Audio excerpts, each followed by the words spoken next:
மலச்சிக்கலாக இருந்தால் நாக்கே அறிவுறுத்தும், நமக்கு சாப்பிடும்போது வாழைப்பழத்தை ஆர்வமாக சாப்பிடும். ஆனால் மலச்சிக்கலுக்காக வாழைப்பழம் சாப்பிட்றதுன்றது ஒரு தவறான கான்செப்ட். ஏன்னா நம்ம உடம்புக்கு ஏற்கனவே புளிப்பு சத்து இருக்குது. ஒரு சில நேரங்களில் புளிப்பு சத்து அதிகமாக கூடும்பொழுது கூட மலச்சிக்கல் ஏற்படுறதுக்கு வாய்ப்பு இருக்குது.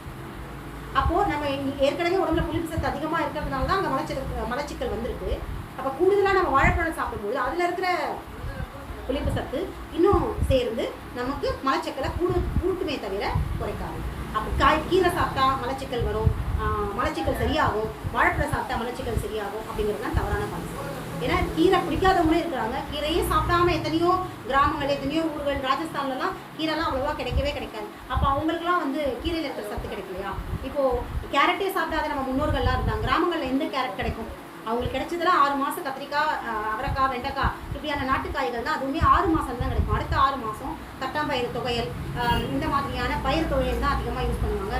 சிறு வெங்காயம், பச்சை மிளகா இதை வச்சு தான் அவங்க சாப்பிடுவாங்க. அப்போ காய்கறியே சாப்பிடாம 6 மாதம் இருக்கிற அவங்களுக்கு எப்படி அவங்களுடைய உடம்பு எப்படி தேவையான சத்துக்களை எப்படி உற்பத்தி பண்ணுதுன்னா, அவங்க சாப்பிட்ற அந்த சாப்பாடு அவங்க அதை பிடிச்சி சாப்பிட்றாங்க, பசிச்சு சாப்பிட்றாங்க. அது அவங்களுக்கு ஆரோக்கியத்தை, அவங்களுக்கு தேவையான சத்துக்களை உற்பத்தி பண்ணிடும். இப்போ எந்த ஒரு பர்டிகுலர் காய்கறியிலையுமே எதுவுமே கிடையாது, எந்த ஒரு சத்தும் கிடையாதுன்றது தான் நம்ம இங்கே புரிஞ்சுக்கணும். சரிங்களா? அப்போ நம்ம என்ன செய்யணும் அப்படின்னு பார்த்தீங்கன்னா, முதல்ல பசியை பசிக்க விடணும். பசிக்க விடணும் அப்படின்னா பசிக்கிறதுக்கு என்ன செய்யணும் அப்படின்னு பார்த்தீங்கன்னா, இரவு நேரங்களில் கொஞ்ச நாளைக்கு பழங்கள் எடுத்து சாப்பிடணும். இரவு நேரங்களில் எந்த உணவும் எடுத்துக்காமல், டிஃபனோ சாப்பாடோ இதெல்லாம் எடுத்துக்காமல் பழங்கள் சாப்பிடணும். இந்த இதுலேயே ஒரு விஷயம் இருக்குது. என்னென்னா, எல்லாரும் என்ன நினைக்கிறாங்க அப்படின்னு பார்த்தீங்கன்னா, இரவு நேரங்களில் டிஃபன் சாப்பிட்றது ரொம்ப ஒரு நல்ல விஷயம். என்னுடைய பேஷண்ட்டே சொல்லுவாங்க, சாப்பாடு நைட்டில் பழம் சாப்பிடுங்க மேடம் அப்படின்னு சொல்கிறேன்னு வச்சுக்கோங்களேன். என்ன தெரியுமா சொல்லுவாங்க அவங்க, மேடம் நான் நைட்டில் ஒன்றும் நிறையலாம் சாப்பிட மாட்டேன் மேடம், டிஃபன் தான் சாப்பிடுவேன், ரொம்ப எளிமையான டிஃபன் தான் சாப்பிடுவேன் அப்படின்னு சொல்லுவாங்க. டிஃபனுக்கும் உணவுக்கும் என்ன வித்தியாசம் இருக்குது? அரிசியாக சாதமாக வடித்தா சாதம், அதே அரிசி அதே இது புளிச்சு போனால் இட்லி. அப்போ அதே அரிசியை தானே வேறு விதமாக சாப்பிட்றோம். அப்போ இந்த டிஃபனுக்கு என்ன இருக்குது? சாப்பாடு எல்லாமே ஒன்று தான். உடம்பை பொறுத்தவரைக்கும் எப்படி சாப்பிட்டாலும் உணவு தான். புரியுதுங்களா? அதே மாதிரி இன்னொன்று ஒரு பொதுவான கான்செப்ட், சுகர் பேஷண்ட் எல்லாம் இரவில் சப்பாத்தி சாப்பிடணும் அவங்க நடுவில் ஒரு பெரிய ட்ரெண்ட் கொண்டு வந்தாங்க அலோபதி டாக்டர்ஸ். அங்கே ஒரு பைத்தியக்காரத்தனமான ஒரு விஷயம். கொஞ்சம் யோசிச்சு பாருங்கள் உங்களுக்கு லாஜிக்கு. சப்பாத்தி சாப்பிட்டா எப்படி உங்களுக்கு சுகர் கண்ட்ரோலுக்கு வரும்? அரிசி உணவு சாப்பிட்டா சுகர் ஏறுமா, சப்பாத்தி சாப்பிட்டா கம்மியாகும். அப்போ நார்த் இந்தியன்ஸில் யாருக்குமே சுகர் இல்லவே இல்லையா?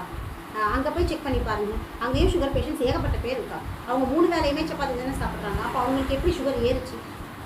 இந்த மாதிரி அவங்க அலோபதி டாக்டர்ஸ் பைத்தியக்காரத்தனமான ஒரு விஷயத்தை நமக்கு அறிமுகப்படுத்தி நம்மளை முட்டாளாக்குறாங்க. நம்ம பகுத்தறிவை ஹாஸ்பிட்டலுக்குள்ள நுழையும் போதே அதை காட்டி வச்சிடும். பகுத்தறிவே இறக்கி வச்சுட்டு அந்த ஒரு பேத்த மாதிரி நம்ம உள்ளே போகிறோம். அவங்க எதை சொன்னாலும் கண்மூடித்தனமாக நம்பணும். அவங்கள திருப்பி கேட்குறோம், ஏன் டாக்டர்ஸ் நார்த் இந்தியன்ஸ் சப்பாத்தியே தான் சாப்பிட்றாங்களே, அங்கே சுகர் கண்டென்ட்டே இல்லையா, சுகர் கம்ப்ளைண்ட்டே கிடையாதா, அங்கே யாருக்குமே சுகர் இல்லாமல் ஆரோக்கியமாக இருக்காங்களான்ற கேள்வி நம்ம கேட்டிருக்கோமா? டாக்டர்ஸ் சொல்லிட்டாங்க நைட்டை சப்பாத்தி சாப்பிடணும், சாப்பிட்டா சுகர் கண்ட்ரோல் வருமா அப்படின்னு கண்ணை மூடிட்டு சப்பாத்தி சாப்பிடணும். எதை சாப்பிட்டாலும் பசிக்காத சாப்பிடும் பொழுது அது நோய் தான். எல்லாமே தானியங்களும் ஒன்று தான் அப்படிங்கிறது புரிஞ்சுக்கோங்க. சாதமோ இட்லியோ சப்பாத்தியோ எதுவோ பசிச்சு சாப்பிடணும். இப்போ பசியை கொண்டு வரணும், எனக்கு பசினா என்னன்னே தெரியாது, நான் எப்படி பசியை கண்டுபிடிக்கிறதுனா, பசிக்கிறது எப்படி நான் தெரிஞ்சுக்கணும் அப்படின்னா, இரவு நேரங்களில் பழம் எடுத்து சாப்பிட்டு பாருங்கள். ஒரு நாளில் நைட்டில் மட்டும் பழங்கள் சாப்பிட்டு ஜூஸோ, பால் இல்லாத ஜூஸ், இல்லை காய்கறி போட்ட சூப், இல்லை பழங்கள் மிக்சட் பழமோ, இல்லை ஒரே ஒரு அதுவுமே பிடிச்சதாக தான் இருக்கணும். இந்த பழத்தை சத்து அந்த சத்து பிடித்தலே வேணாம். உங்கள் நாக்குக்கு புளிப்பான பழம் சாப்பிடுதுன்னா ஆரஞ்சு மிக்ஸ் பிடிக்குதுன்னா சாப்பிடுங்க, வாழைப்பழம் பிடிச்சா வாழைப்பழம் சாப்பிடுங்க.